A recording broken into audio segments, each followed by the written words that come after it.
get off to a fast start and pull this game away or pull away. You know what I mean? Oh, 100%. I'm trying to look back quickly. I mean, have we had a blowout this year? I mean, I guess the Lions, was the closest thing to it. I think you could put the Bears game in there too. I think that game is on paper closer than it really was. I mean, there were times where I was concerned, but legitimately concerned like I was against the Vikings. Well, obviously we lost that game, but against the Ravens and the Browns, like there were times where I was like, man, we're going to lose this game. I never really felt that way against the Bears. But yeah, I mean, this team hasn't really gone for the jugular, or at least been able to close out these games or end with a double-digit lead where you felt really comfortable. We've got a lot of close wins, and I think come playoff time, you'd like to see the better teams have the ability to beat a lesser opponent instead of kind of allowing them to scratch and claw their way back into it. Well, and like we've kind of been dancing around this whole time, there are literally no excuses here this week to not have a blowout type game with most of our key guys healthy. Obviously, we're missing a few, but it's ours for the taking, and we should definitely take it. One thing I am concerned about beyond special teams is Mike Zimmer. I told you that Aaron Rodgers is 15-10-1 against the Vikings. Well, it's a little bit closer matchup against Mike Zimmer in particular, and in fact, in the last 5 games or something like that, Zimmer is 4-1-1. So that's 6 games, isn't it? But he sees Aaron a lot, so he can dial up some things that can probably confuse Aaron more than maybe someone he's not as familiar with. But the Vikings are I believe still the sack leaders in the NFL. So despite being a very mediocre team, they can definitely get after the quarterback. And again, in this weather, a big sack or two, making Aaron kind of feel that toe is something that's concerning for me. And I think a big offensive line performance is much needed this week against this defense. Yeah, I would agree. I mean, Zimmer knows this offense really well. Obviously, Aaron Rodgers has a lot of respect for him, and he always talks about, a Mike Zimmer run defense is always tough to play against. So I still think this will be a good game. It probably bodes well for the Vikings that it's so cold based on how they're going to probably want to play and attack this Packers defense. However, I still think the Packers win this one. Why don't we talk a little bit about our predictions? Can you give us the over-under on this one?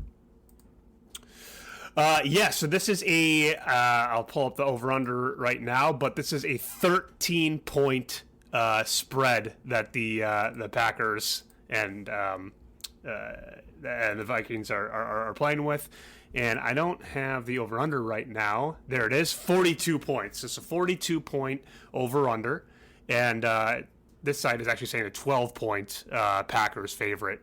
Does that seem right to you? I mean, that's what, 20 some points for each side. No one hopefully getting, up into the 30s or 40s, I assume. I mean, where do you see this game going? Yeah, I mean, I think the Packers are going to win by double digits. I don't think they're going to get to 30.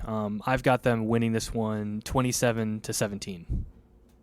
I like that. I think I'm going to be a little bit more up on our offense. I'll go 24-13. I think Dalvin Cook's finding the end zone once, and they knock in a couple of field goals to make it 13.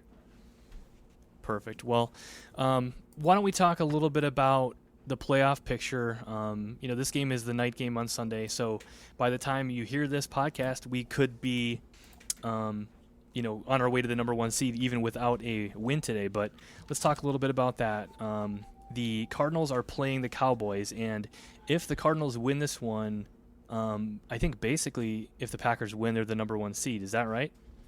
So the Packers control their own destiny for the number 1 seed. All we need to do is win out. Correct. However, if the Cardinals are able to beat the Cowboys in Dallas at 3:30 today, then we only need to win one of the next 2 games to secure this win. So if we can lock up, if Dallas falls tonight and we can take care of business in Lambeau tonight, we might be looking at a situation where we're talking about sitting and resting Aaron's toe, or maybe just playing a half or something like that, and then we probably wouldn't see Bakhtiari, Jair, Za'Darius, all names that they've been teasing us that they might come back. Randall Cobb is reportedly coming back. You probably wouldn't see him until the playoffs.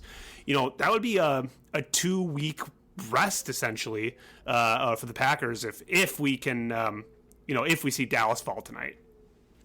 Yep, and I don't know. I mean, I'm not sure how I feel about resting guys week 18, or if I want that Lions game to matter. I really don't know. I feel like we've seen it go both ways, over the last 10 or 15 years. So I guess we'll see what happens. But I say just try to win this game tonight. Control your own destiny. Don't worry about what other teams are doing, and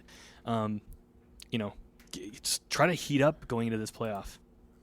Yeah, I agree. No matter what happens, whatever route we take, if we end up losing in the playoffs, we're going to blame whatever decision they made. So it's to your point, it's a little bit of a flip of a coin. I think everyone is really high on Dallas right now, so I would at least like to see Arizona, knock them down a peg or two, and make it a ball game here at 3:30. For our Vikings fans listening out there, they need the Eagles to beat Washington, I believe.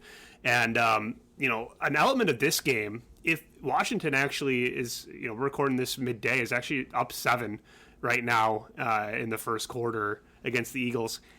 If the Eagles don't win and they lose, I mean, how motivated are these Vikings going to be? Which I think I read something that if the Eagles lose, they have something like a 2% chance at making the playoffs. The Vikings do, So how motivated are these guys going to be at -1 degrees? With essentially nothing to play for, here tonight in Lambeau. Well, this Vikings team. I mean, the Vikings hate the Packers. I think they're as comfortable and motivated playing the spoiler as they are playing for a playoff spot. If they can come out and have nothing to play for other than let's beat these frickin' Packers, I think that's enough for most of the guys in that team, and Mike Zimmer for sure. If they want to go out there and punch the Packers in the mouth regardless of playoff position or stakes for them, I think they just want to go out and win a game against us. So they'd like nothing better than to come into Lambeau and beat Aaron Rodgers. That's interesting because I find that Vikings fans are very similar. They're just as satisfied with a Packer loss than a Vikings win, which is just sad. Just sad, guys. Come on. Get out of our way. Yeah, I agree. I mean, that's I feel like a lot of Vikings fans will be like, yeah, well, we beat the Packers, and it's like, well, cool, but you missed the playoffs 5 of the last 8 years or whatever it was. So, Packers culture I think is a little bit different, and whatever, that starts at the top. But anyway, well, good discussion today. I'm really excited for this game. I'm going to ask you right now as we're recording, but any interest in coming over to watch it? Oh, yeah, I like that idea. Let me talk to the baby and the wife, and we'll see what we can do. Maybe at least a half. Okay, sounds good. We'll update the listeners next time as to whether or not you came or not. But everybody, thank you for listening. Don't forget to rate us and subscribe on your favorite podcast service. And Charles, as always, go Pack, go. Go Pack, go.